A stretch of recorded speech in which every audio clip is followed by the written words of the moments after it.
Hello and Ashe. I want to talk today about warriors and witchcraft.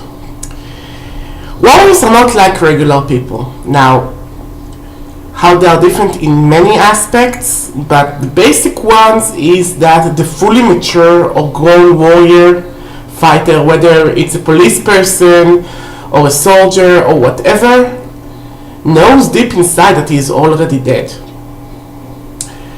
What does that mean? Okay, they live and die in service. It doesn't matter if they are mercenary or if they are being drawn to service or this is part of their life or philosophy. Being a warrior is living with the constant threat of dying. Now, we all might die one day, but warriors are more prone to because of the violence that happens around us. Now, I live in Israel and I used to be in the army, and most males and some females in Israel are being by law required to do the army service. I did a 2-year army service.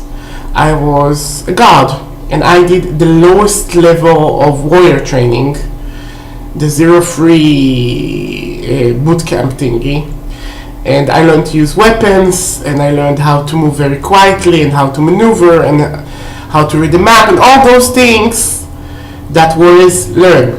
Okay, but I was never a real warrior. I was always a lay person, but I was among warriors, and I learned that the usage of witchcraft and what's good for the layman and the layperson and what's good for a warrior are two different things. Okay, now there are non-warriors and there are warriors. And there are warrior witches, and there are witches, and there are layman witches, which are not warriors, okay?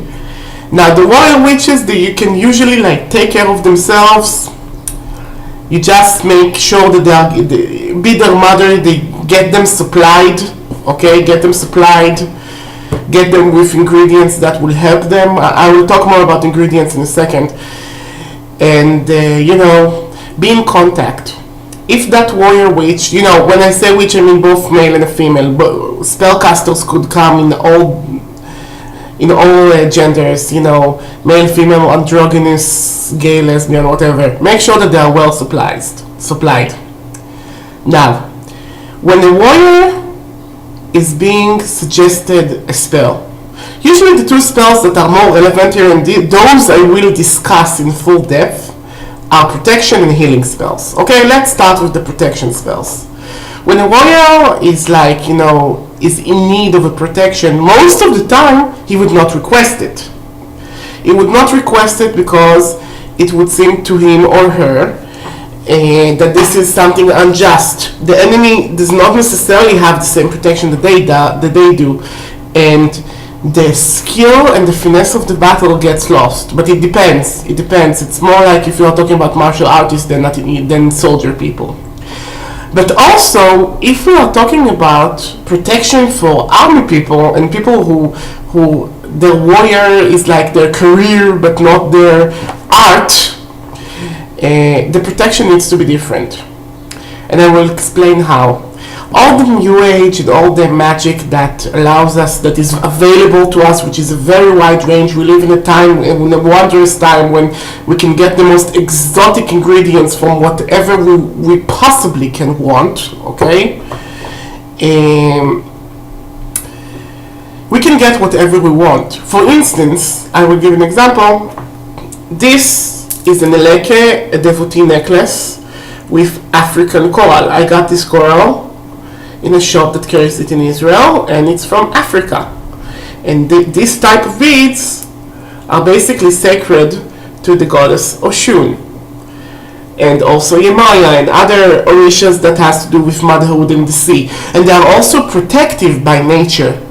But those are to be used only in the case of royalty or non-warriors, because those orishas, while they're having the warrior aspect to them, are usually very maternal.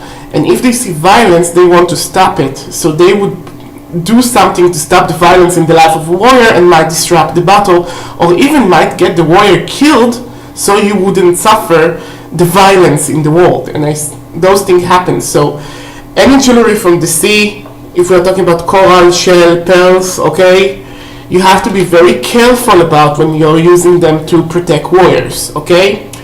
Another thing that is dangerous is to use jet. Now, jet is the most protective mineral because it's also very cushiony. It makes protection, it makes you cushioned from all sorts of bad vibes. But you need to be extra careful with giving it to warriors because you don't want them cushioned. You can give them stuff that you make weapons of, like obsidian, like onyx, like iron. Pieces of iron are very protective for warriors. Also, avoid giving them shiny, colorful things like turquoise, because if you give them something that is overly shiny, they wouldn't be able to carry it upon their person. Okay? So when we're talking about protection that is wanted with warriors, you want small natural items that could easily be concealed or incorporated into their dressing code and the uniform. Okay? A perfect thing would be this, a holy stone. This stone I got from a beach in Israel. Okay? I like it, it's so pretty. Okay? That you can you can put a smaller version of it on their tag, or you can put it in their where their weapon is or whatever. It doesn't shine. If it breaks or gets lost, nothing bad happens, okay? You should try to avoid generally shiny metals as well, okay? If you need to use something metallic, then use opaque iron and other metals. And also keep the charm small. Make the ritual around this big, okay?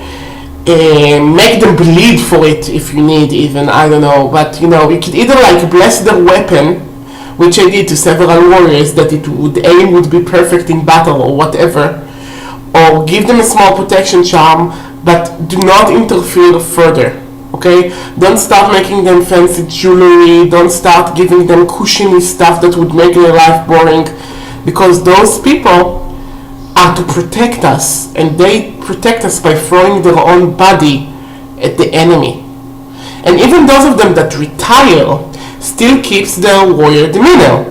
If you're a warrior's wife or warrior's mother, or you have a warrior in your family, you notice that they still live in the barracks, okay?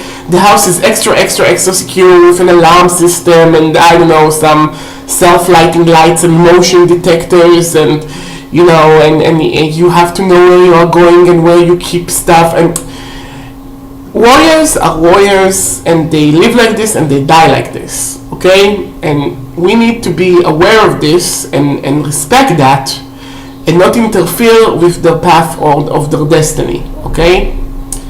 Now, a second thing about healing spells.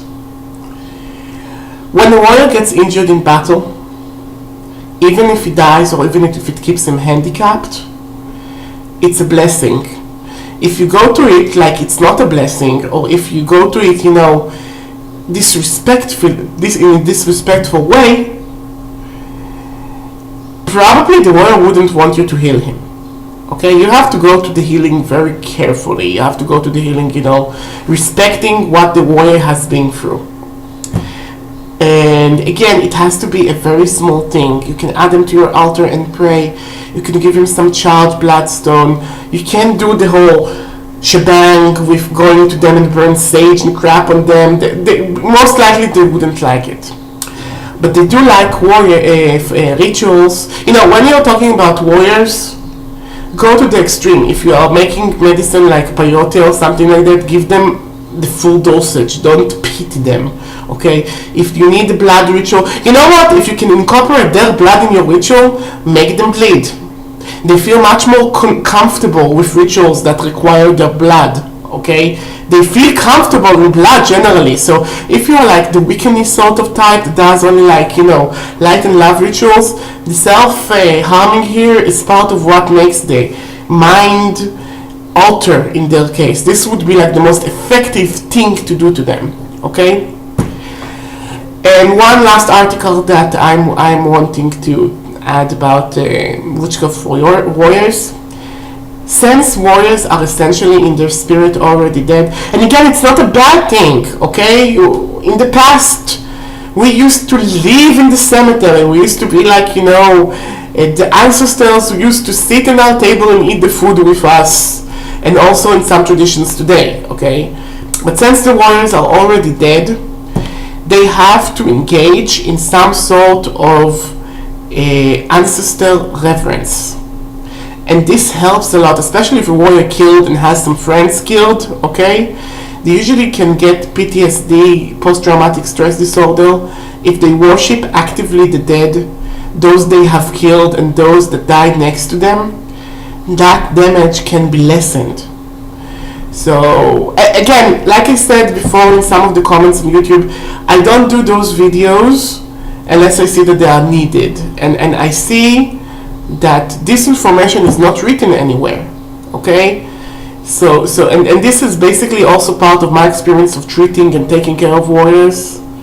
So please, take this into consideration and, be very attentive to those special people needs. Goodbye and Ashe.